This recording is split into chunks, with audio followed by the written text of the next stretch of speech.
युवान की आंखें उस पर टिक जाती है। एक ठंडी लेकिन गहरी नजर, जैसे उसने प्रिया के रूप में कुछ अलग महसूस किया हो। दरबार में एक मुद्दा उठता है, सीमा पर दुश्मन रियासत से हो रहे छोटे मोटे हमलों का। मंत्री अपेक्षा करते हैं कि युवान कुछ कहेगा, पर युवान चुप रहता है। तब प्रिया बोल पड़ती है, एक ऐसा सुझाव देती है जो सबके लिए असंभव लगता है, पर राज्य के लिए लाभदायक हो सकता है। सब चौंक जाते हैं, युवान भी। वो उठकर कहता है, राजकुमारी प्रिया, आपका विचार नया है, लेकिन क्या आपने कभी युद्ध देखा है? प्रिया की आंखों में सीधा जवाब था, कभी देखा नहीं, लेकिन महसूस किया है। ये पहली तकरार थी। दोनों ने एक दूसरे का सामना किया, लेकिन इस टुकड़े के बीच एक अजीब सी तनावभारी कशिश थी। रात का समय, पहली झलक उस रात। प्रिया अपने कमरे के झरोखे से बाहर चांद देख रही है। तभी किसी के कदमों की हल्के से आहट सुनाई देती है। वो देखती है युवान। वो अकेले महल के बाग में तलवार से प्रैक्टिस कर रहा है।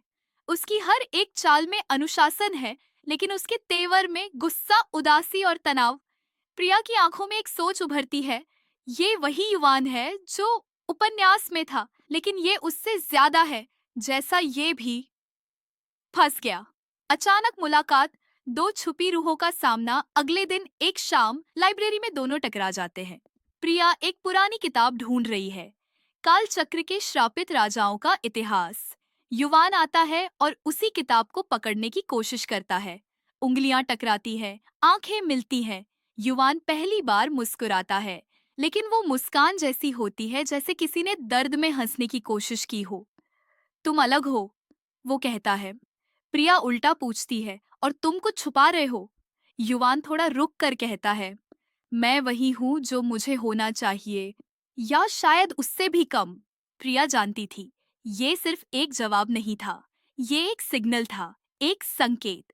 दरबार के बाद प्रिया और युवान एक बार फिर अकेले मिलते हैं।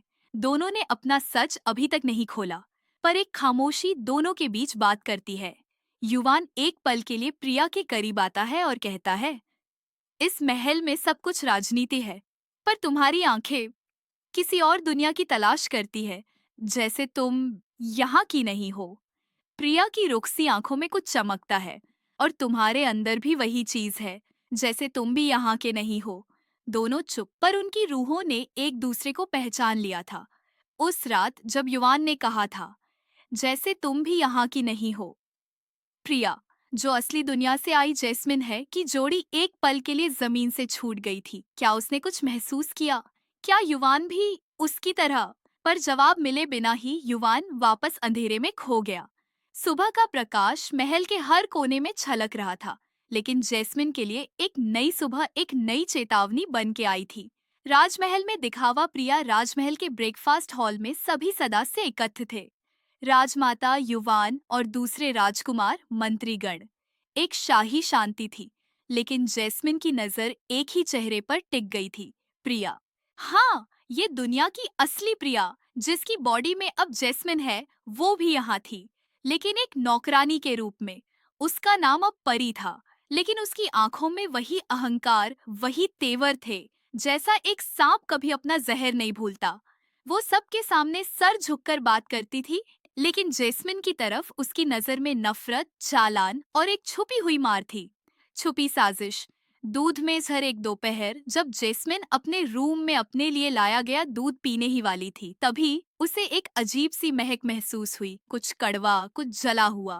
वो तुरंत समझ गई, कुछ तो गलत है। वो ग्लास को टेबल पर रखती है और बिना किसी शोर के परी को बुलाती है। ये दूध किसने भेजा? परी थोड़ा घबराकर कहती है, राजमाता के कहने पर भेजा गया था, राजकुमारी। जैस्मिन उसकी आंखों में झांकती है। वो झूठ बोल रही थी। सच का सामना।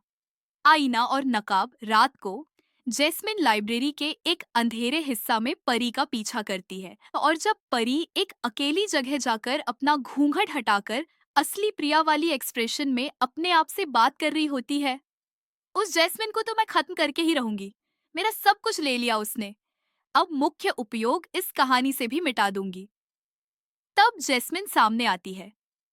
तुम्हारी ये नाटकबाजी सिर्फ दूसरों के लिए है, प्रिया। मुझे पता है तुम कौन हो।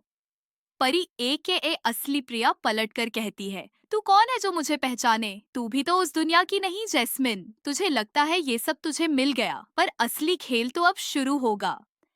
नई जंग, एक बॉडी, दो रूह। इस सच का सामना जैस्मिन के लिए आसान नहीं था। उसका सबसे बड़ा राज कि वो असली प्रिया नहीं है, उस लड़की के पास था जिसका असली नाम प्रिया था। अगर वो चाहती तो जैस्मिन की असलियत दुनिया के सामने रख सकती थी, पर जैस्मिन किसी भी हाल में हार मानने वाली नहीं थी। उसने सोचा, अगर मुझे इस कहानी का अंत बदलना है, तो मुझे अपने सबसे बड़े दुश्मन से पहला लड़ना पड़ेगा, जिसके पास मेरी पहचान छुप कर बैठी है। जैस्मिन ने लाइब्रेरी के अंधेरे कोने में प्रिया को उसका असली चेहरा दिखाते हुए देख लिया था। हमसे टकराव के बाद उसके दिल में सिर्फ एक सवाल था, आखिर मैं यहाँ क्यों हूँ और ये सब किसने किया? उसे रात में नींद नहीं आई। उसका मन प्रिया के शब्दों में अटक गया था। तू भी तो उस दुनिया की नहीं है जैस्मिन। क्या इसका मतलब प्रिया भी असली दुनिया से है? रूम का राज, किताबों के पीछे एक सीक्रेट कंपार्टमेंट। सुबह जैस्मिन ने फिर से वही पुरानी लाइब्रेरी का रुख किया, लेकिन इस बार उसका मकसद कुछ और था। उसने गिनी हुई किताबें निकलनी शुरू की। उन सब के पीछे की दीवार को पीछे हटाते हुए उसने एक पुराना जंग लगा हुआ कंपार्टमेंट देखा। उसके अंदर थी एक पुरानी डायरी। सफेद कागजों पर खून जैसे रंग में कुछ लिखा था, ये दुनिया एक कहानी है और तुम इस कहानी के अंदर बंद हो। तुम्हारा आना एक दुर्घटना नहीं, एक श्राप है। जैस्मिन का हाथ कांप गया। हर पन्ने पर लिखा था कि कैसे कुछ लोग अपनी किस्मत से भाग नहीं सकते, और एक वक्त आता है जब कहानी अपने किरदारों को जीवित कर देती है, लेकिन उनके अंदर किसी और की रूह होती है। एक श्रापित सिलसिला, सीक्रेट रात का सच डायरी के बीच में एक जगह लिखा था। एक पूर्णिमा की रात, जब तीन तारे आकाश में एक रेखा बनाएंगे, तब तक ये कहानी अपने असली रूप में खुलेगी। तब तक ये दुनिया झूठी रहेगी और असली रूह अपनी पहचान ढूंढती रहेगी। जैस्मिन डायरी को पकड़कर देखती है लाइब्रेरी के उस फर्श पर, जहाँ एक हल्की सी रेखा बनी होती है। उसने एक जल्दी मशाल उठाई और लाइब्रेरी के फर्श को जोर से ठोक कर मारी। एक सीक्रेट सुरंग का दरवाजा खुल गया। सुरंग का दरवाजा अंधेरा और यादें। जैस्मिन सुरंग में घुसती है। हवा में नामी और दीवार पर प्राचीन लिखावट थी, यहाँ वो सच छुपा है जिसे दुनिया झूठ समझती है। एक जगह उसे एक श्रापित चक्र मिला, चंदन और लहू से बना हुआ। जैसे ही उसने उसे छुआ, उसके मन में एक जोर का झटका लगा और उसके दिमाग में अपने कोमा का सीन फ्लैश होने लगा। वही अस्पताल का बिस्तर, मॉनिटर की बीप, माँ बाप का रोना, सब कुछ फिर से आंखों के सामने आ गया। लेकिन एक और चेहरा दिखाई दिया, युवान। असली दुनिया में युवान का राज, एक दूसरा साथी। जब जैस्मिन ने चक्र छुआ, उसके पास किसी के कदम की आहट सुनाई दी। वो पलटकर देखती है। युवान खड़ा था लेकिन कंफ्यूज। उसका हाथ जख्मी था और आंखों में दर्द। तुम यहाँ कैसे आए? जैस्मिन पूछती है। युवान धीरे से कहता है, मैं भी वही ढूंढ रहा हूँ जो तुम, अपनी असल पहचान। जैस्मिन का दिल एक पल के लिए रुक गया। क्या युवान भी? युवान आंख बंद करके कहता है, हर रात एक ही सपना देखता हूँ, मशीनें, डॉक्टर और तुम।